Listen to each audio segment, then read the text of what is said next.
殷公主，这壶中便是公主要的北域雪梨酒。这公主答应的酬劳，这是宫中最好的羊脂玉，你等平日是见不到的。公主也别小看了奴婢，这酒也是稀罕物，性寒烈，夏日里少饮可解暑，多饮却会腹痛，千万不可贪杯啊！好了好了，本公主知道了。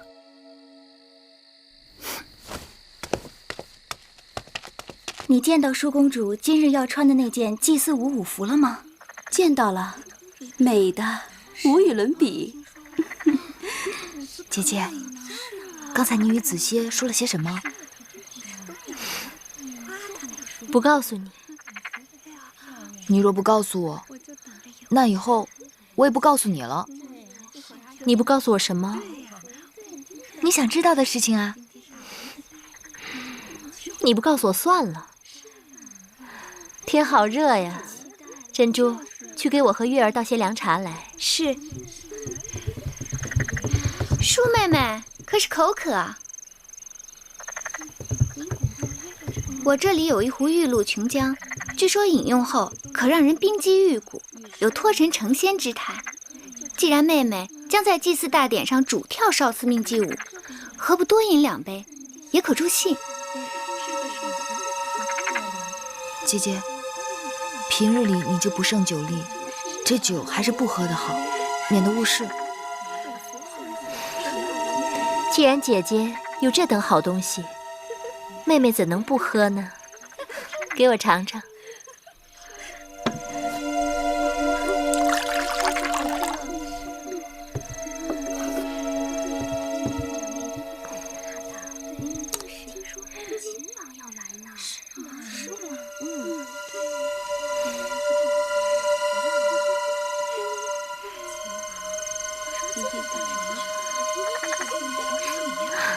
真是甘甜如蜜，清凉入骨啊！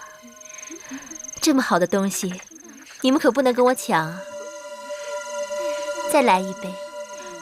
姐姐，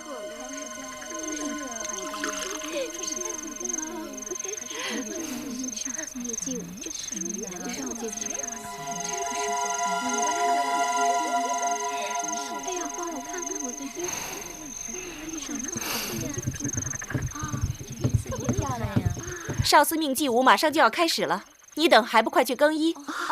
走吧，可不是，时辰不早了，再不更衣来不及了。走吧，我们一起更衣吧。哎呀，怎么了？哎呀，舒妹妹，不知怎的，我这肚子有些绞痛。快坐下，姐姐，我给你揉揉。怎搞的？莫不是中了暑热，或者岔了气？不知道。哎呀，这疼一阵一阵的，怕是一时半刻好不了了。那怎么办啊？舒公主还要领跳少司命祭舞，身体不适，这可怎好啊？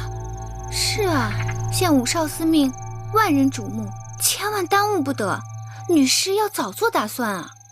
若是舒公主不能领跳，那只好临时更替啊。眼下能顶替舒公主的只有……女士说的有理，能顶替舒儿献舞的就是月公主了。啊，我不行，我不能跳。月儿，舒公主这话当真？私下里，月儿曾帮我许多次，她其实跳得比我还好。你真的和舒公主一起练过？我是练过，但我不行。月儿，我不能跳。舒妹妹此言不妥。祭祀少司命是何等大事，芈月从未接受过女师指点，草率献舞，亵渎神灵。献舞少司命，讲的是一个诚字。有些人心里不干净，即便献舞，少司命也不高兴。既然舒公主力荐，那就试一试。你现在就跳给我看，你若真的能跳，那就是少司命选中了你，你命里该有的逃不掉。今日由少司命判定的事最妥不过。女师，芈月向来忤逆，微后若知晓此事，定不会答应。这女士已经说了，此事由少司命判定。即便日后母后怪罪下来，舒儿自会分辨，女士不必多虑。月儿，月儿，皇爷在等你，别辜负了他。大王到！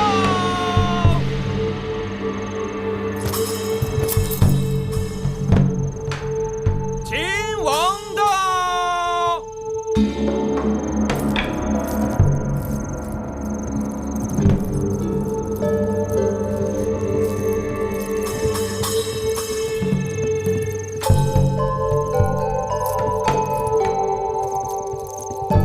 秦王请，楚王请。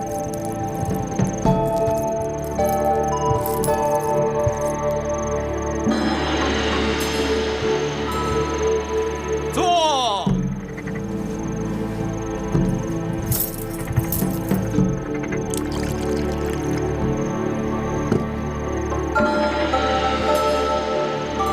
秦王请，楚王请。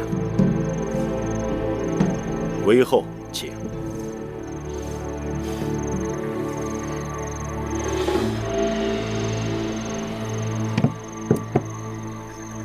秦王，那少司命的祭舞就要开始了。今日歌乐鼓舞，同鸣相召，以屈子的九歌祭祀少司命，极光凤羽，别具匠心。秦王可知道今日祭祀之舞领舞之人是谁？是谁？正是寡人的贤妹舒公主。舒公主领舞，好。早闻楚国歌舞美轮美奂，本王今日应楚王之邀，能一睹其真颜，也是大幸。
姐妹真是人才济济，往日光闻舒公主舞技卓越，今日才知这月公主真是更胜一筹。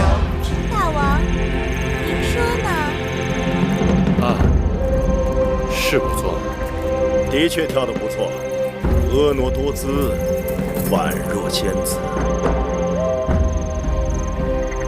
楚离子啊，先前不是说今日祭祀之舞是舒公主的吗？或许舒公主身体不适，无论如何，总该是你愿意的。舒儿来兮，忽而逝。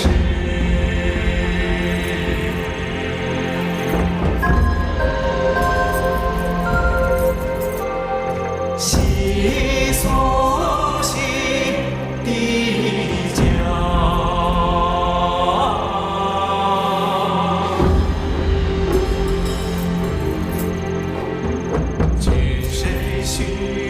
楚离子，你月这个丫头，平日里看起来男孩子似的豪爽，今日呢，恍惚换了一个人。寡女曰可也。臣弟刚才见她在台上与皇歇眉目传情，真是姻缘天赐，一双璧人。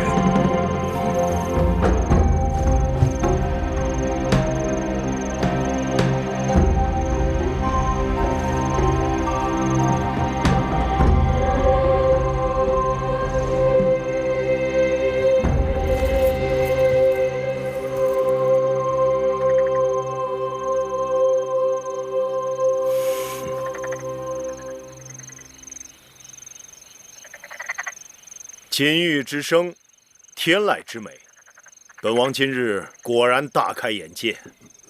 今日是舒公主与秦王的定亲之日，载歌载舞，正应了大吉大利之兆，请。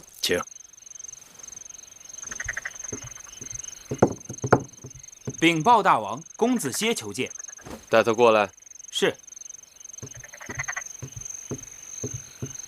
公子歇为何求见？秦王大约不知，这是我大楚的风俗。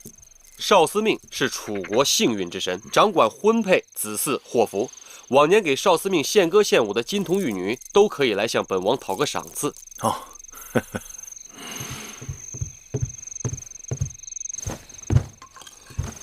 黄歇拜见大王。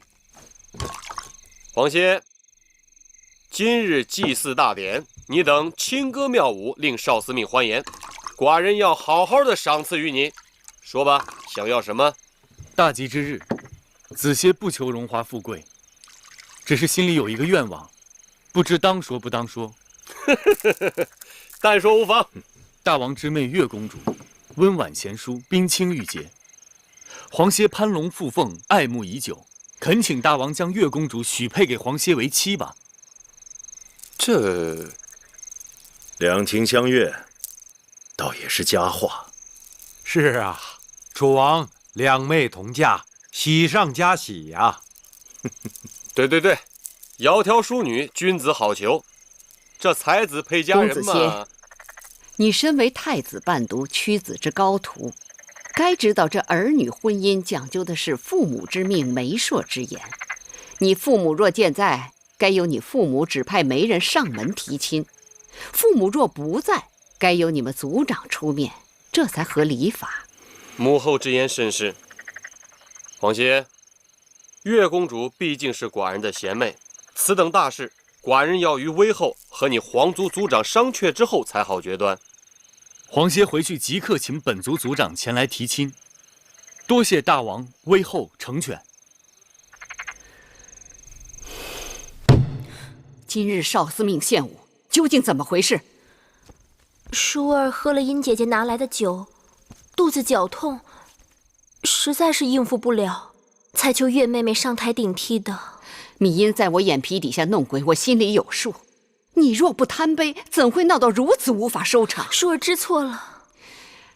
即便如此，少司命献舞是宫中地位高贵之女子献舞，哪轮得上芈月抛头露面？母后仁慈，月妹妹与黄公子两小无猜，情投意合，两人天造地设。舒儿也是想顺水推舟，成人之美。我和你王兄想借着少司命的吉祥，庆贺你与秦王定亲之喜。你倒好，让芈月踩着你上位，丢尽了我的颜面。母后息怒，要怪就怪舒儿吧，千万不要责罚月妹妹啊！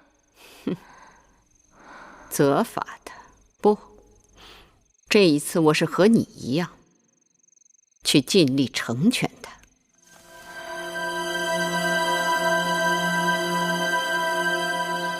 寡人看母后今日的精气神儿比往常好些。舒儿的婚事虽然周折，但也总算定下了。舒妹的婚事定了，寡人也轻松了许多。照寡人看来，既然不能与五国交好，与秦国联姻是最好的选择。两个大国强上加强，这也省去了与那些个小国打交道的繁琐和啰嗦。虽说舒儿出嫁要到来年春天，但嫁妆也要开始慢慢筹划起来，免得到时候慌手慌脚的。母后说的是，寡人已经命内宰整理方府内库，列出清单，被母后挑选。方府是宫中藏宝库，固然重要，但我想也得让平府准备个书目。这平府是宫中的藏书库，不知母后想要多少藏书给舒儿陪嫁呢？当然是越多越好。秦国荒蛮，舒儿远嫁秦国，有几卷书陪伴，也不至于太无聊。好，那母后放心，寡人尽力去办就是。母后也真是想得开，自己的宝贝女儿偷偷与别人相好了，这口气说咽就咽下了。寡人已经答应了秦王的婚事，母后即便心里不愿意，也是无法了。或许寡人把淑妹的嫁妆筹划得更加丰厚些，母后能开心。母后打算给米叔什么陪嫁？珠宝玉器、藏书、整套的器乐，还有妓人和幽人。整套乐器？那是大套还是小套？若是大套，那就包括64件青铜编钟、24件青玉编磬，加上大鼓、小鼓、琴瑟、鱼箫、乌都、箜篌等，那就得200-300件。还有那奏乐、歌舞的妓人、幽人，那也得好几百人。这也太过分了吧？这怎么能说过分呢？淑儿是母后的心头肉，多些陪送是应当的。我楚国又不是拿不出来。永香丽那里统计出要陪送多少人了吗？景昭两家各出1名族女为应妾，每个人最少有10多个侍从侍女。至于淑儿的陪嫁陪官，加上女官及家眷，还有奴仆600人，兵丁1000人，侍女600人，内侍300人，再加上奴隶3000人，还有那妓人和幽人，这样算下来，总数怕是过6000人了。亏得余志有限，否则母后还不得把楚国1半的人口都送过去？寡人只有这么一个王妹，楚国也只有这么一个嫡公主，自然排场要大一些。还有4000个送嫁的兵丁，把淑妹送到了边境就回来。这么算起来，那得1万多人。送亲的场面，再气派不过了吧？只是淑妹这一走，母后想再见她一面，怕是就难了。我看母后不仅想保淑公主亲生尊贵无比，还想保她的儿女生生世世用之不尽。哼！我看就你这张小嘴刁蛮。过来，看寡人怎么教训你。大王你真坏！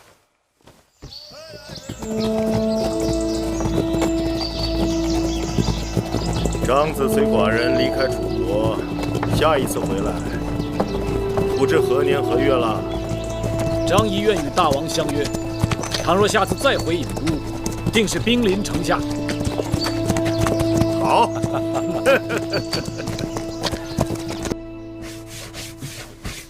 叶儿，姐姐，哎呀，你这个人啊，都回到自己房间了，能不能歇一会儿啊？自小忙碌惯了，你让我老闲着，弄得我手脚都不知道往哪儿放了。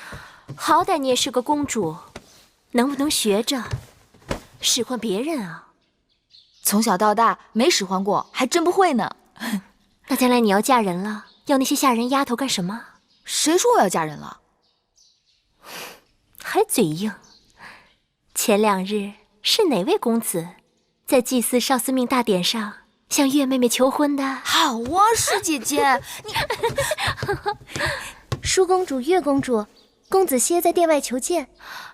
果真灵验，说谁谁就到了，快让他进来。是。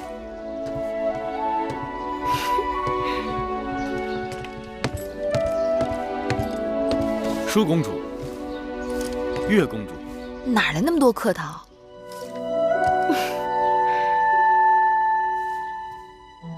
近几日你好像清瘦了不少，又犯傻气。珍珠，快去烹茶。是。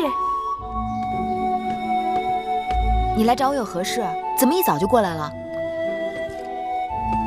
是微后召我来高堂台的。皇族族长已经向大王提了亲，大王也有了允婚的意思。我猜想微后定是叫我来说赐婚的事。真的？所以我马上来告诉你一声。这下可好了，以后有公子歇照顾妹妹，我这也放心了。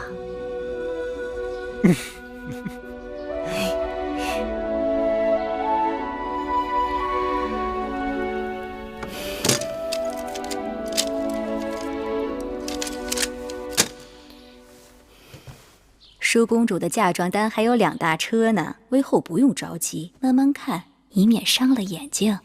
等再过几日，我把这些嫁妆单看完了，你拿给舒儿看看，如果她还有什么中意的，再一一添上。这段时间你也辛苦了，等舒儿出嫁后，你和我也好好歇息一下。奴婢未见之人，怎么敢说辛苦？微后，公子歇来了，让他进来。是。他来做什么？是我让他来的。我刚刚想好了一盘棋，下好了可以一发双冠。黄歇拜见微后。免礼。黄歇，你长大成人了，你可知道你还在孩童时，我就在你们族长的怀抱里见过你。那时我看你古貌淑清，我就断定你将来必有相陀之才。微后过誉了。如今你的文才武略已经快赶上你的师父屈原屈夫子了，可见我看人一向很准。春秋时，鲁国的叔公武公也说过，子贡贤于孔子，而子贡说，若是拿宫墙来做比喻，我的宫墙只有尖头一般高，别人过来都可以看到里面的一切。而孔夫子的宫墙有数仞之高，若不得其门而入，便看不到里面宏伟的宗庙和华美的宫殿。子歇与屈夫子正合此喻。年轻人难得如此不矜不发。黄歇，你可知我今日让你来是为何事？子歇猜测，不应仅仅是家常闲话。是家常，但不是闲话。君子正心修身，还要齐家治国平天下。公子歇乃是楚国栋梁之才，如今也到了成家的年纪。子歇已为此事焦虑数日。那日祭祀大典，子歇已向大王提及亲事，望大王和微后开洪天之恩，成全子歇。你何苦那么惶恐？你父母早亡，男大当婚，我和大王自会为你做主。谢微后。按理说，你向公主提亲，须行6礼，那纳采问名就算了，但纳吉一定要做的。子歇的父母早已过世，可求我皇族族长代为纳吉。我已经把他的生辰八字给了你们皇族族长。昨日皇族族长把大祭司问卜于庙的结果告诉了我。大祭司在神寺求问神灵，求问祖先。祖先说，你们这桩婚事应是吉兆。太祖明堂必有子歇。既然如此，那接下来就要纳征请亲了。这些事你也应该跟你们族长尽早商议才好。子歇回去马上就办。那你打算什么时候迎亲啊？如无大碍，越快越好。年轻人就是急脾气。新嫁娘和舒儿是从小一起长大的，私交甚好。我在想，可以让宫里把她的嫁妆和舒儿的一起办。舒儿出嫁前乱则乱，但不会耽误你迎娶。2桩婚事赶在一起，也让我热闹热闹。另外，我让大王赐你金华台，你可以在那里成亲。全凭微后安排。微后说了，让你和舒公主一同出嫁，还让大王把金华台赐给你我成亲呢。听起来样样都好，只是微后何时变得这样善心了？怕是大王已经隐婚，干脆做个顺水人情罢了。少司命必有，希望这一切都是真的。当然是真的。哟，这不是皇公子吗？殷公主，听说大王已经给你赐婚了，月儿正要去给皇公子道喜呢。谢殷公主好意，成亲之时，我和月儿一定会请你去喝喜酒的。哼，用不着客气。喜酒呢，月儿当然是要喝的，而且会和皇公子一起喝。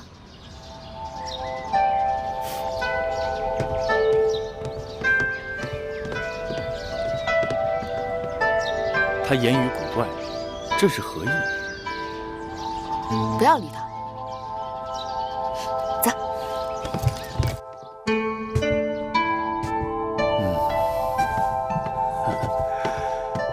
哎，子歇，季伯，前2日大祭司把你和公主的八字做了纳吉，你猜怎么着？看年柱，你们是天合地合，你们的八字二神相生，互为喜用，一桩大好姻缘呐！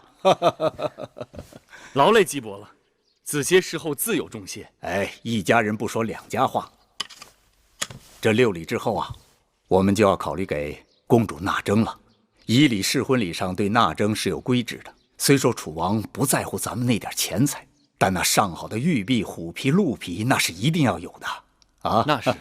还有锦帛，20匹够了吧？就20匹。接下来我们还要赶紧的禀于有司，告于乡老，好好操办这件事。不对，这八字不对，季伯，公主的生辰八字有误。怎么会？这是宫里送来的，字字金玉，板上钉钉，不会有错的。月公主是癸未年生人，而这上面是壬午年生人，日子时辰都不对。什么月公主？你手里拿的是殷公主的八字，你可不要乱讲啊！殷公主？哪个殷公主？季伯，我要娶的是月公主，芈月。哎呦，威后让大王赐婚的可是殷公主，不是什么月公主。你当着威后的面可是答应了这桩婚事的。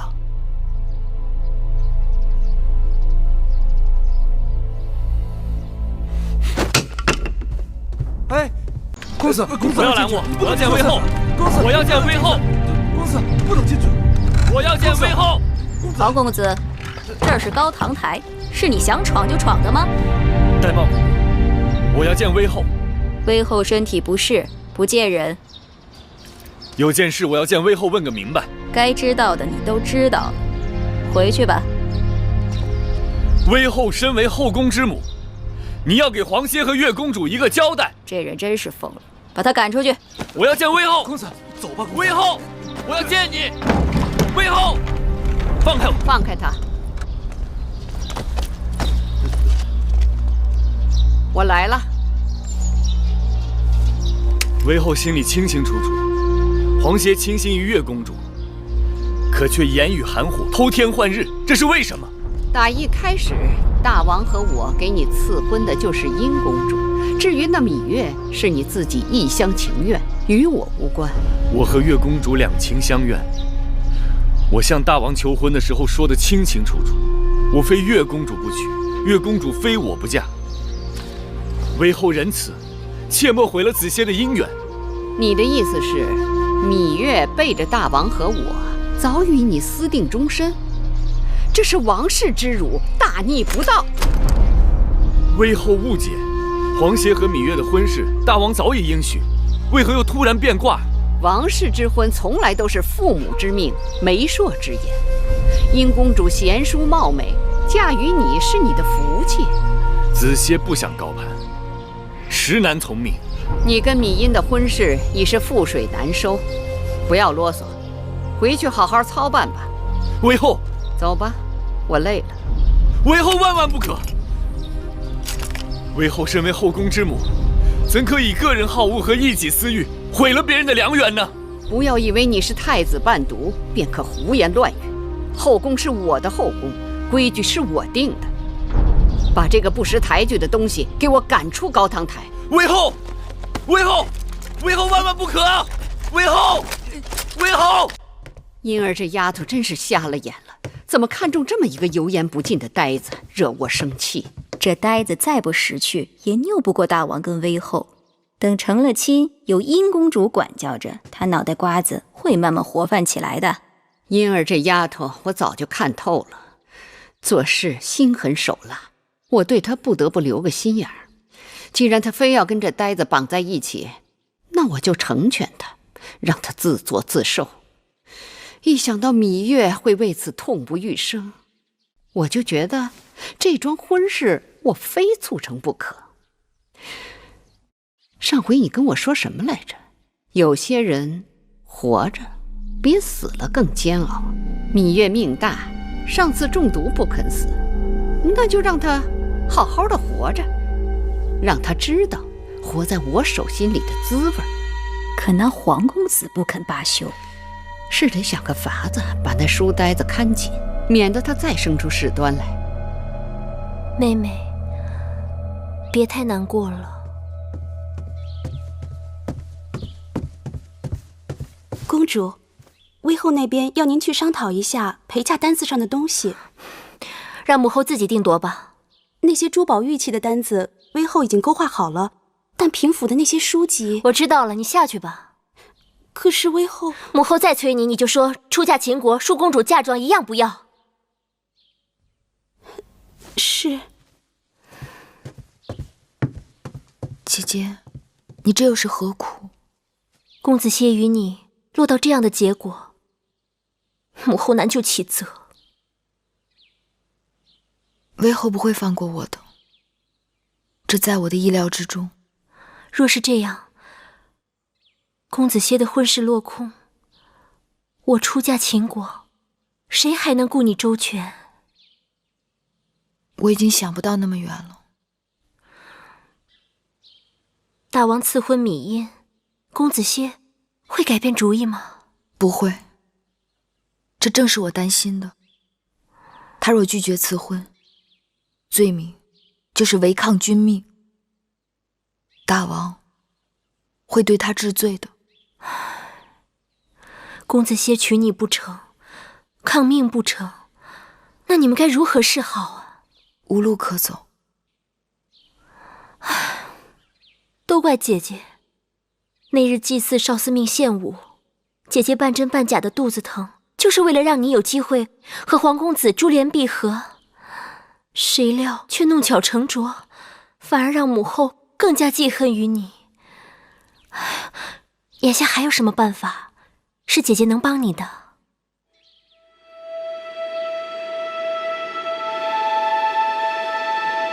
姐姐若愿意帮我，就找个万全的地方，让我再见子歇一次。好，姐姐来想办法。多谢姐姐。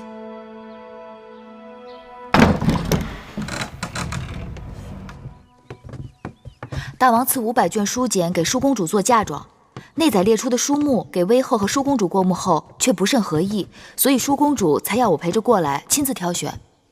岳公主说的是，根据楚国之历来规矩，给公主做陪嫁的这些书简不能是孤本，只能是抄录本。不然的话，公主这一陪嫁过去，咱楚国不是少了一些典籍吗？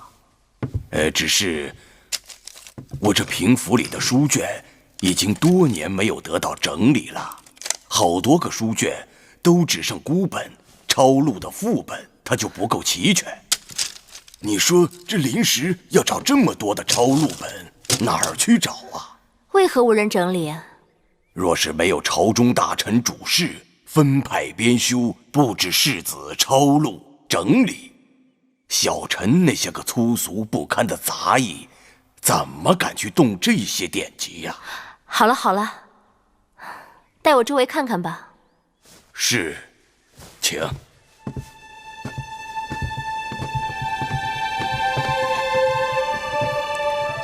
快去吧。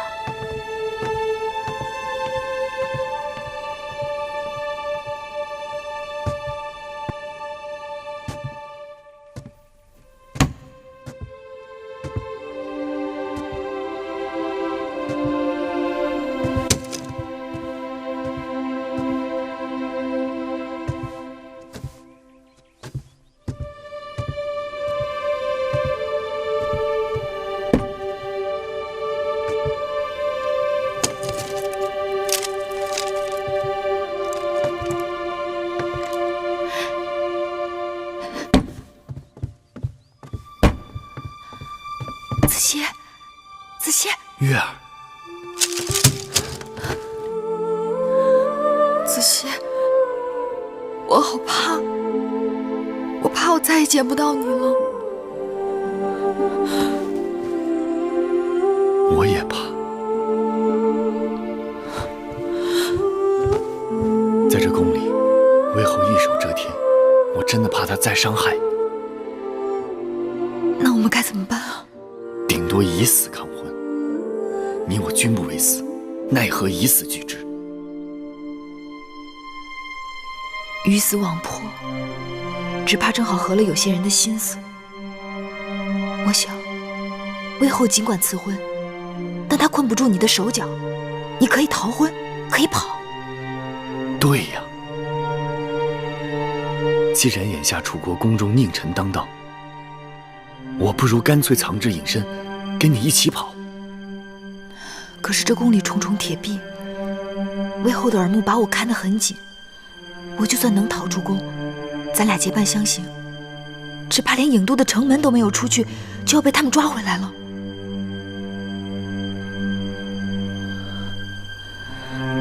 可不会一点机会都没有吧？机会总会有的，让我想想。这几日，我都会以帮舒姐姐整理出嫁书籍为名到平府来，你我可以在这里碰头。好。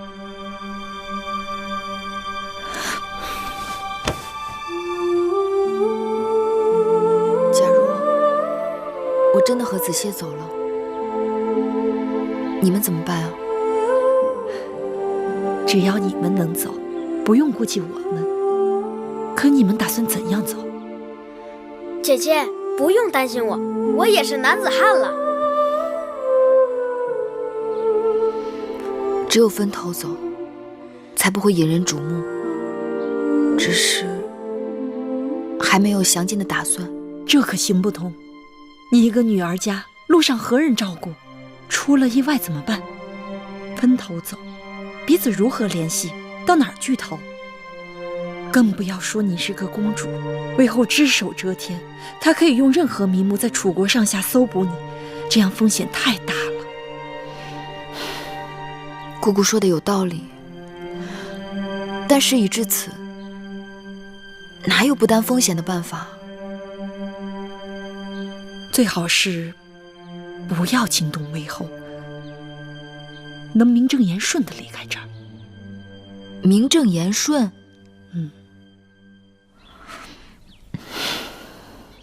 只怕很难。你们要抓紧时间誊写啊！是。哟，见过月公主。舒公主听说世子们正夜以继日整理抄录典籍，让我过来看看。啊，月公主请看，这是刚刚整理完毕的吴国史册。这些呢？哦，这是越国史册，正在整理抄写之中。凡是作为舒公主陪嫁书籍，要让人先着手去做。那是自然。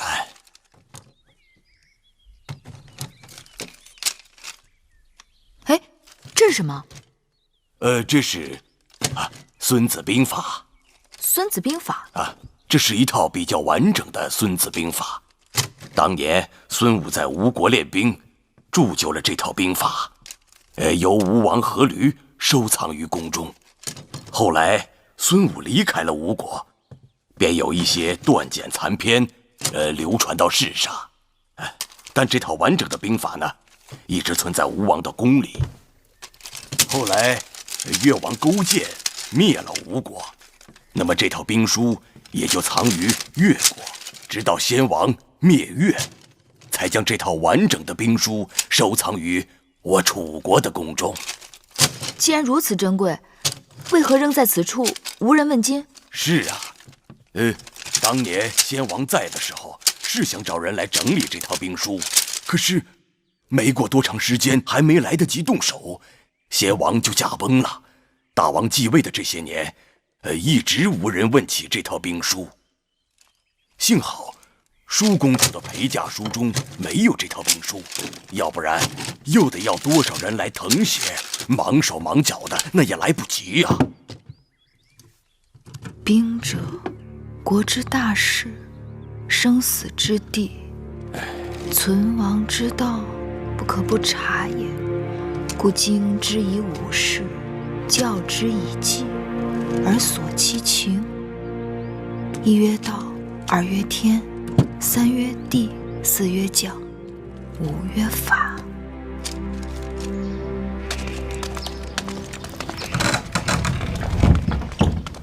太子，敢问黄公子，这是要去哪儿啊？子杰正打算陪太子去平府查些典籍。大王有旨，公子歇与殷公主大婚在即，威后特赐金华台给公子成婚，所以请公子即刻进入金华台，以安心料理婚事，闲人不得入内打扰。请吧。慢着，公子是我的陪读，此事我要去与父王商榷。太子，威后要小的传话，说是公子歇的事与太子没有干系，还是不要趟着浑水好，安心在南薰殿读书吧。公子，太子，无妨。请吧，公子。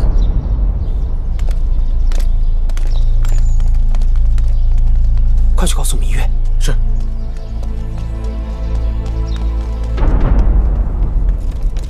月公主，月公主，月公主，皇公子被威后以筹备大婚为名，已经关进金华台了。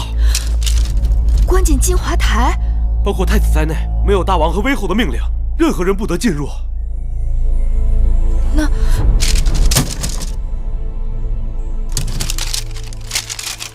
这竹简和编绳破旧成这个样子，姐姐却把它当宝贝一般。这是《孙子兵法》，天下孤本，看起来不起眼，却是真正的宝贝。兵之行，避实而击虚，水因地而滞留，夫兵行向水，水之行，必高而趋下。这哪句连着哪句啊？蓉儿念的不对吧？应当是夫兵行向水，水之行，必高而趋下，兵之行，避实而击虚，水因地而滞留。知道了，知道了。水因地而滞留，兵因敌而制胜。故兵无常势，水无常形，能因敌变化而取胜者，谓之神。对呀，说得好。什么说得好？能因敌变化而取胜者，谓之神。子歇被关进金华台，该是暂时性命无恙，但说明威后仍不肯对我们有一丝一毫的放松。这几日我一直在想名正言顺这4个字。舒姐姐曾提议要我做她的应试，陪嫁去秦国，我没有答应。现在想来，只要能离开楚国，那便是海阔天空了。对呀，不如先假意赞同，让舒公主去睡转魏后那边。魏后若肯放手，你就可以名正言顺地离开楚国，你和皇公子就有了逃脱的希望。只是这筹划要不要告诉舒公主？还是先瞒她一阵为好，少一个人知道，少一份风险。更何况万一事情败露，我和子歇是死活都豁出去了，但绝不能连累了舒姐姐。妹妹，你真的想好了？好妹妹，这下可好了，姐姐这7上8下的心也算是掉到井底。我知道你一直为你娘亲的身份所困扰，但是你想想，你我毕竟与他人不同，即便你跟我随应，我绝非会把你看成卑贱女子，你我依旧是好姐妹。将来你的儿女就是秦国的公子公主，血统尊贵，一生无忧。姐姐，此刻我就是想离开这儿。什么血统尊贵，一生无忧，我已经顾不上了。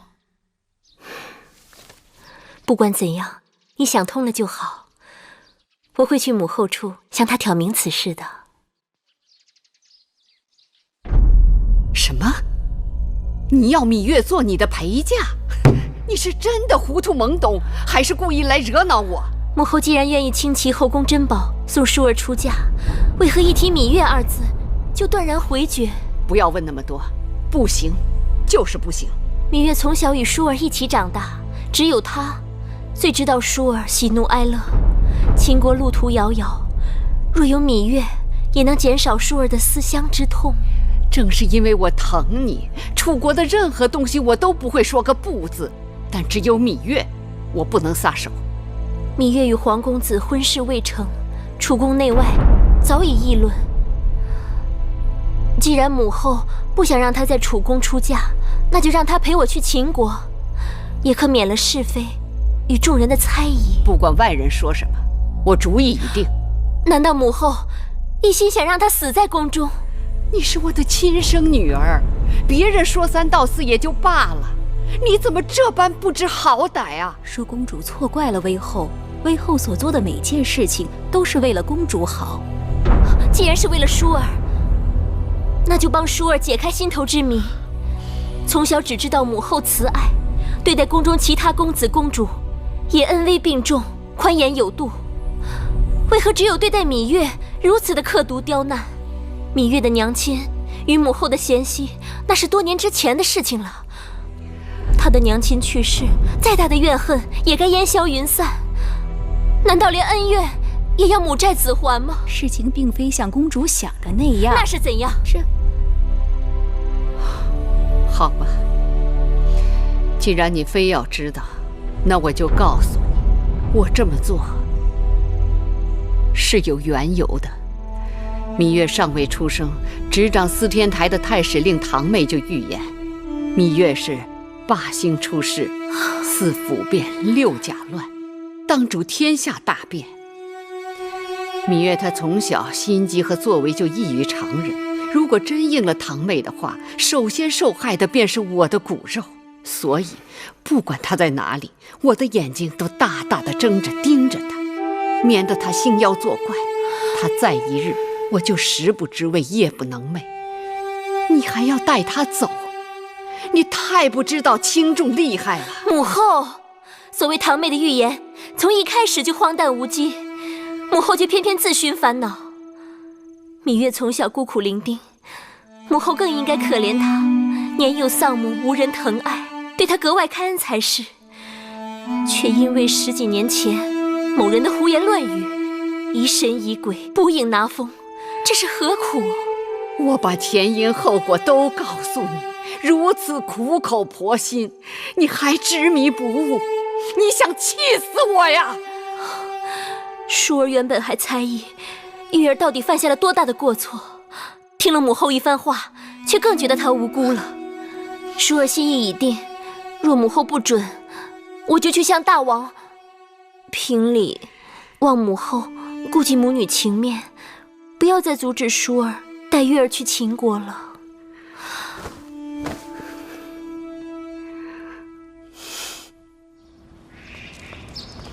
今日我陪舒公主去看嫁妆，那些珍珠宝贝差点把我的眼睛晃瞎了。你呀，真没见识。去年我在微后那儿伺候的时候，跟着戴毛姑姑去过一趟方府。你知道方府吗？当然知道，那是宫里头专门藏宝贝的地方。我在那儿看到不少好东西呢。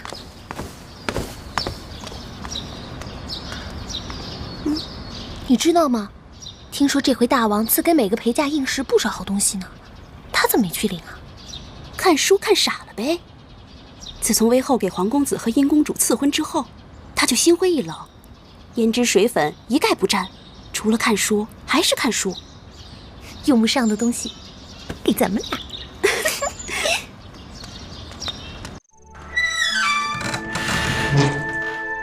月儿，姐姐来了。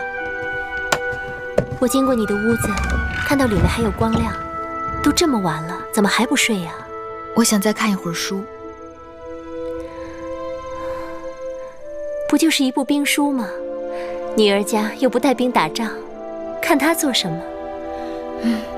反正心里头闷着，正好拿它解烦。上次月花台中毒，你的身子一直没有好利落，当心再倒下。知道了。那我先去睡了。好，你也早点歇息吧。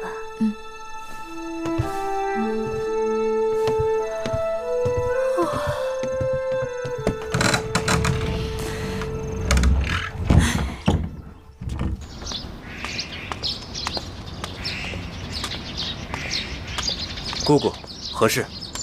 我是云梦台的魁姑，听说过些日子皇公子和殷公主就要大婚了，我们做奴婢的没什么好送的，做了些喜饼表表心意。啊，交给我吧。那就有劳了。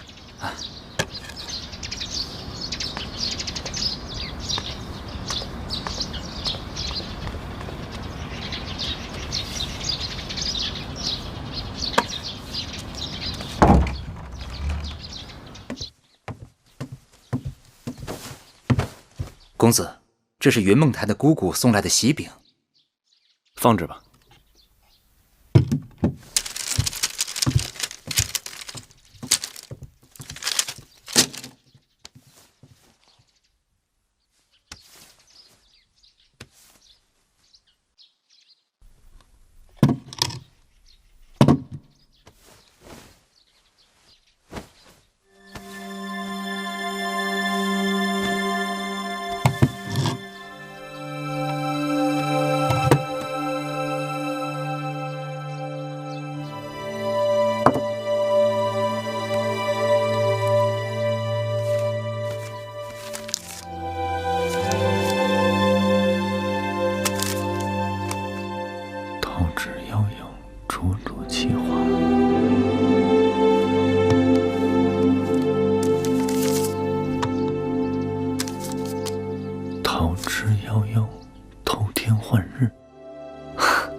灵儿，看见没有？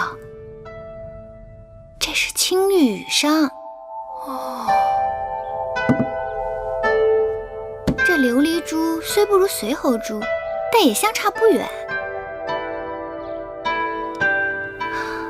这蜻蜓眼，据说是从极西之地来的。这一套玉佩是用上等的玉石做的，这些啊，都是威后指定宫里头给的嫁妆。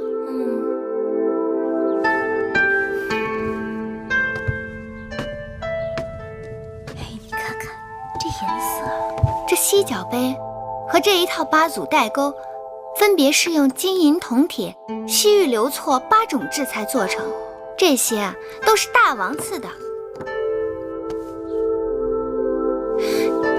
这赤玉珠串，还有这一套金饰，共有12件，这些都是娘亲留给我的。公主出嫁，这些嫁妆多风光啊！看起来跟狄公主没什么两样。哼，狄公主有什么好呀？狄公主要远嫁，要嫁到那狗都不拉屎的地方去，这辈子想回楚国，跟登天那么难。比起来，我宁可不当狄公主。公主说的也是，恕公主这次走了，还不知道哪日才能再见到。那月公主就更可怜了，娘亲早死，又不为威后所喜，只怕是连个送她的人都没有呢。说的也是啊，跟她娘亲一个命，都是给人当陪嫁硬饰，没人送。哼。那本公主只好去送一送了。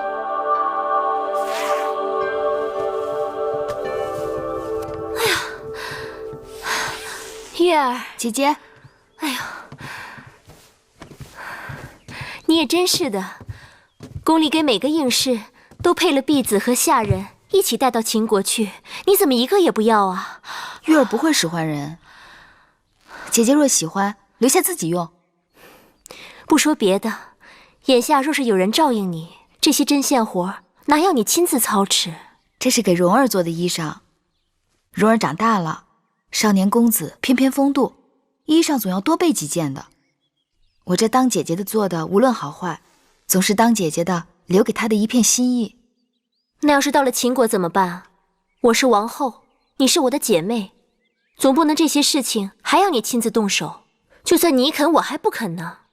秦国后宫那些不知根底的人，还不知怎么笑话我们。后宫里的人都是这样攀高踩低的，想想真是没趣。公主，殷公主来了。她来干什么？哟，你们都在呢。我还说呢，这舒妹妹要出嫁了，不知道得多忙啊。且不说陪嫁中的那些摆设、器具、书籍、珠宝首饰、乐器药材，光那4季的衣裳就得有好几车吧。秦国啊，那地方冬天特别的冷，舒妹妹得把银鼠皮和灰鼠皮的大袄多拿上2件，免得受冻。我的嫁妆由母后定夺，殷姐姐还是多操心自己的事吧。可不是，我那儿也乱成一锅粥了。说起来，我比妹妹还有早出嫁1个时辰呢。这是皇族族长和威后根据大祭司问卜神庙的结果定下的吉时。这不，陪嫁的单子也有了，光金银玉石、玛瑙沉香的手串、手镯子就有好几大盘子，再加上项圈、耳环、凤钗什么的，一样样的看过来，看得我头直疼。其实啊，我也不在乎那些东西。子歇的父母过世早，家里头的事情都是由他们族长做主。皇家在楚国虽然没有过去的花团锦簇，但排场仍旧得撑着。我的嫁妆带过去，还不都是便宜了别人？殷姐姐若没别的事，忙你自己的去吧。没关系，我也是出来散散心的。灵儿，在，帮着珍珠给我碰壶茶去。是。如今啊，我才真的相信，人是天生有命的。像妹妹你，就是荣华富贵，要当一国之后的命。像我呢，就是相夫教子，若夫君能加官进爵，我也就跟着享福的命。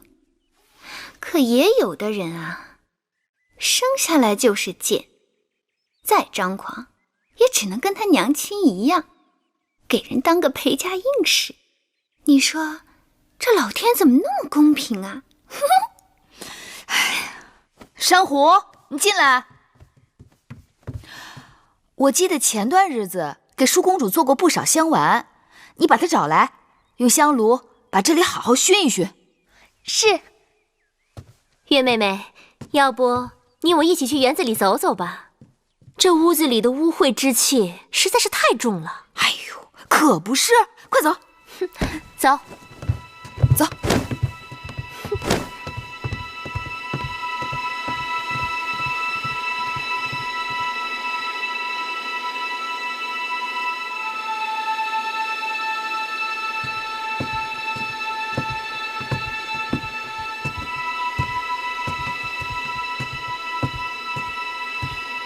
母后，母后找我。舒儿来了，快坐到母后身边来。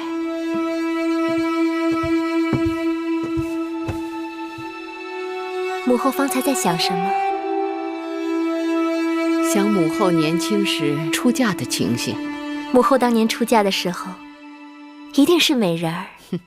女儿家出嫁，衣衫光鲜，满心希冀，哪个不是美人儿？母后当年和你此时是一个样子，半点不知日后为人妻、为人母的苦楚。舒儿感激母后养育之恩。舒儿即将远嫁秦国，那里不似楚国，没有母后和大王为你遮风挡雨，万事都要靠你自己。有些话我不得不叮嘱你。这几日我特别派人去查了一下秦王后宫的情形，你知道吗？秦王之前娶的王后是魏国公主，随王后一起嫁入后宫的还有她的亲妹妹魏延和她的一个族妹。王后无子嗣，魏延把自己的儿子公子华托付给王后抚养。这位公子华现在在众人眼中已是准太子。去年春天，前王后病逝，魏延已经升为夫人位分，大权在握。我担心你宅心仁厚，到了秦国不是他们的对手。母后放心，秦王已经答应舒儿，要庇护舒儿一辈子。有秦王庇护固然是好，可是靠人不如靠自己，更何况枕边人的话是靠不住的。母后，好了，眼下多说无用。终有一日你会明白母后的苦心。蓉儿再有2、3年就可以分封领地，无论好坏，都可以照顾好你自己和葵姑。小冉，我原本打算把小冉留下的，但郑伯身体欠佳，已无力抚养小冉。我想，我还是把小冉带走吧。姐姐，此去秦国路途遥远，途中一定会遇到许多危险。小冉弟弟的事，还是再想想别的办法吧。小冉不能进宫，可跟着你是公主陪嫁，又多有不便。我想，唯一的办法就只有这个了，让小冉跟着我。不可能，我们都知道，小冉不可能进宫的。但我可以出宫，小冉跟着我，我跟着你。裴家应氏都有随从侍女，我随你一同离开楚国，既可以一路照顾你，又可以照顾小冉。那蓉儿怎么办呢？姐姐，别再把我当小孩子。葵姑这法子我赞成。我眼下虽不能为你和弟弟争一块天地，但绝不要你和葵姑再为我操心。再说云梦台里还有其他姑姑，不怕没人照应。蓉儿的确长大了，懂事了。只是葵姑为我们姐弟已经辛苦了半辈子。我原本打算让葵姑跟着你去养老的，若是跟了我，难免前景险恶，凶吉难卜。不用多说了，跟你走，无论是吃苦还是享福，姑姑都情愿。玳瑁，你跟随我这么多年，忠心耿耿，我和你的情分早已超越了主仆，所以我心里有个打算，一直不忍跟你说。微后要是这么想，就把婢子当外人了。